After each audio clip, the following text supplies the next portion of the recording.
Hello, good afternoon সবাইকে। আজ শনিবার 4th এপ্রিল। জেনারেলি অন্যদিন শনিবার এই সময় বাড়ি ফিরি, আর আজকের একটু পরে ফিরি। আজকে এই সময় বেরোচ্ছি কারণ আজ আমার ইলেকশনের ট্রেনিং রয়েছে। আর বাইরে চূড়ান্ত রোদ। এই রোদের মধ্যেই আমি ট্রেনিং সেন্টারে পৌঁছলাম। এই যে আমাদের ট্রেনিং চলছে। আজকের হ্যান্ডস অন ট্রেনিং ছিল, মানে সমস্ত মেশিনপত্র আমাদের দেখাবে। মন দিয়ে শোনার চেষ্টা করছি যা যা বলছেন, কারণ খুব ইম্পর্ট্যান্ট। আর আজকে সমস্ত মেশিনপত্রগুলো আমাদের নিজেদের হাতে সব কিছু করতে হবে। যিনি ছিলেন সব গ্রুপ করে দিয়েছিলেন, গ্রুপে আমাদের সব ধরে ধরে দেখাচ্ছিলেন যে কোনটাতে কী করতে হবে, কোনটাতে কী করতে হবে না। তো সেইগুলো খুব ইম্পর্ট্যান্ট। ইনি ছিলেন আমাদের দেখানোর দায়িত্বে।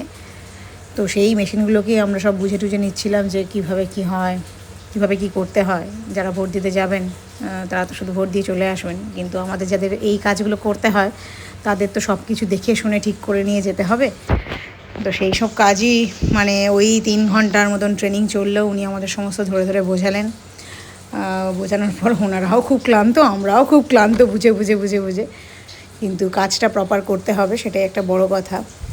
তো এই শনিবার বিকেলবেলা সারা বিকেলটাই চলে গেল যে এখানে ট্রেনিংয়ের এতে। তো তারপরে মনে হচ্ছিলো যে এখান থেকে বেরিয়ে কোথাও একটা যাব। তো তারপরে খুঁজতে খুঁজতে দেখলাম যে একটা এক্সিবিশন চলছে। এক্সিবিশন মানে পৃথিবীর যে প্রান্তেই থাকুক আমি চলে যাই আমার আয়ত্তাধীনের মধ্যে থাকলে।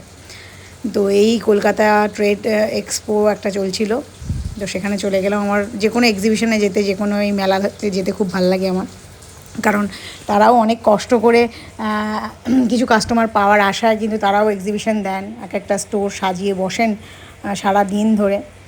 তো আমি চেষ্টা করি নিজের সামর্থ্য মতো, নিজের পছন্দ মতো কেনাকাটা করতে। এইখান থেকে কিছু জিনিসপত্র কিনেছি, কিনে টিনে সোজা বাড়ির উদ্দেশ্যে রওনা দিলাম।